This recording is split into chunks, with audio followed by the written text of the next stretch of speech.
Hi everybody, it's Cash. Welcome back. Thank you very much for joining me today. I want to do a spot of time traveling again. I thought we could go back to the year 1959 and explore a mystery that, even to this day, has never been fully explained. It's referred to as the Dyatlov Pass incident, and it concerns 9 polytechnic students in Russia. I think they were aged between 20 and 38, and they decided to go hiking in the Ural Mountains, and they got lost. Basically, the leader of the hikers was called Igor Dyatlov, hence the name of the incident, but they got lost. There was a blizzard, and they wandered off course. They had no idea where they were, so they hunkered down in their tent and just waited it out. I think they found a hollow that they pitched their tent in, and then they just went inside and waited for the blizzard to pass. Then something happened. And the next time they were seen, all 9 of them were dead. 6 from hypothermia, 2 from blows to the head, I believe. They had cracks in their skull, and 1 from chest trauma that experts determined could not possibly have been made by a human being because it was so forceful. A number of them were found in a stream with bits of their face missing. It was very, very gruesome, but also a complete mystery because what happened to them? What were the circumstances? Nobody could figure it out. Their tent was half covered in snow when it was found, but they hadn't left via the flaps at the end. They'd actually taken knives and hacked their way out. Then walked away. Didn't run, they walked away. Some without shoes, some in pajamas. They'd left diaries, they'd left cameras. No wonder they died of hypothermia, basically.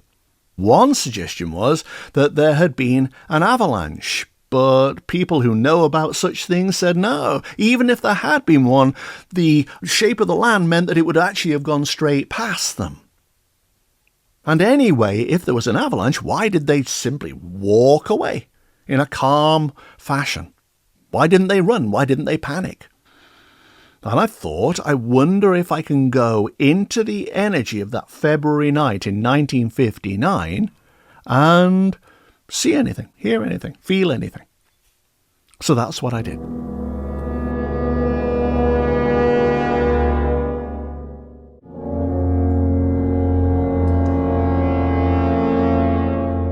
When I went into that energy,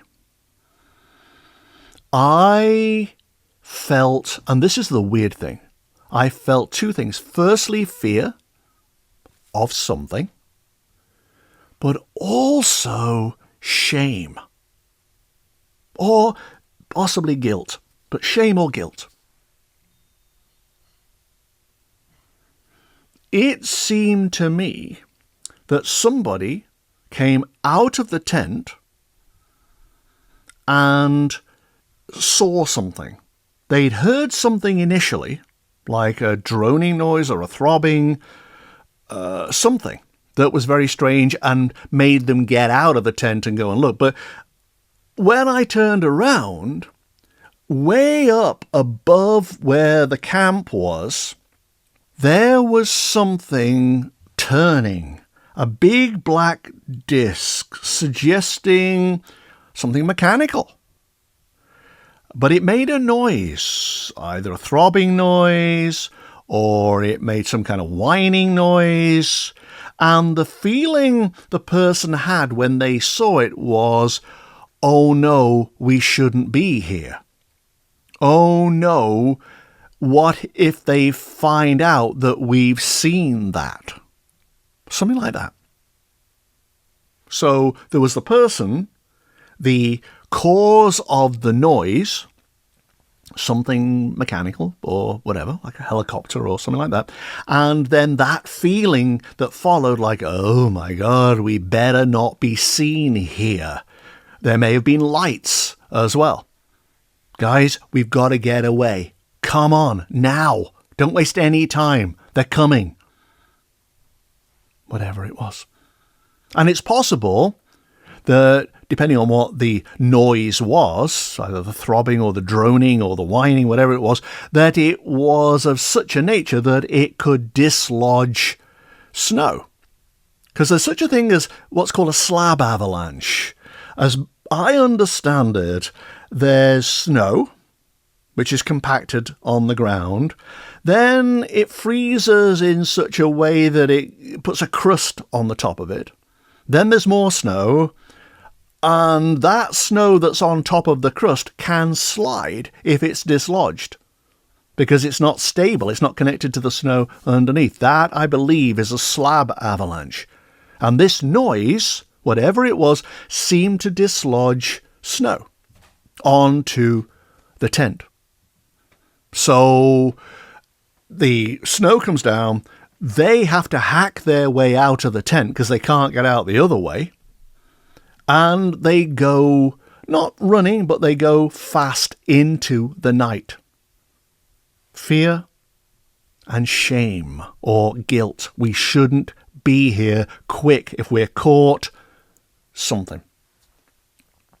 I have no idea, but this is a Soviet thing, and maybe it was a military thing, and the Soviets were testing out some kind of military thing in the Urals that night, and the last thing you want to do is be caught spying on some kind of military experiment. I don't know, but there was a machine, and it made a noise, and it dislodged snow, and they thought they'd better get out of there. And they left a lamp, I think, or a torch on the ground so that they could find their way back, I think. Or they just left the torch on the ground, but they went. So that's phase one of what I got. They went down the hill towards where there was that creek that some of them were found in, I guess. And at some point, there was either a rocky outcrop or something they could hide behind, something that gave them a certain amount of respite, or respite, as Americans say, so they could pause and look back. And this begins phase two. Because what happened then was that something, either connected to the first thing or completely unconnected to it, something came around the rock or outcrop or hill or whatever was there out of the darkness and attacked them, hurting some and scaring others to the point where they ran off and hid. Something like that. Could be human, could be actual soldiers who came around out of the blue and just attacked them. Because there was something they had seen that they shouldn't have actually seen. It's like something out of a spy novel. And they weren't allowed to escape. Or there were remonstrations. And the result was some of them were badly hurt. So there were two phases to it that I got. The first one with the noise, exploring what the noise was, coming out of the tent and going, wow, what is that thing? And then the noise dislodges snow over the tent. They scramble out using knives and almost tiptoe away. Oh my God, we can't be seen here. If we get caught, we'll be in big trouble. They'd wandered off the track in the blizzard. Not their fault that they were in a sensitive area of some kind, possibly. And then they go down the hill, they pause, they look behind them. This may not be all of them, by the way. This may just be the first person I saw who got out of the tent, plus whoever hung out with him or her. But they go down the hill, they pause, look back, and just as they're wondering if they can go back to their tent or whatever, something comes out of the darkness and attacks them. In actual fact, there's a book that came out called The Price of State Secrets is 9 Lives. That's interesting. Other people, eyewitnesses at the time, said they saw orange lights, like spheres, floating over the area that night in February. That does point to some kind of military exercise, some kind of test flight or whatever, top secret thing, which backs up the feelings I got of guilt or shame. Or, we got to get out of here. Quick, guys, grab your stuff, we're going. And they didn't even grab their stuff, they just left. There was curiosity to begin with. Like, what's that sound? What's that on the hill? What's happening? A slight amount of panic when the snow began to move, I would say. Something shifted the sound, or reverberation shifted the snow onto the tent. And then feelings of, oh no, what have we seen? Oh no, we'll be caught as spies. We better get out of here fast.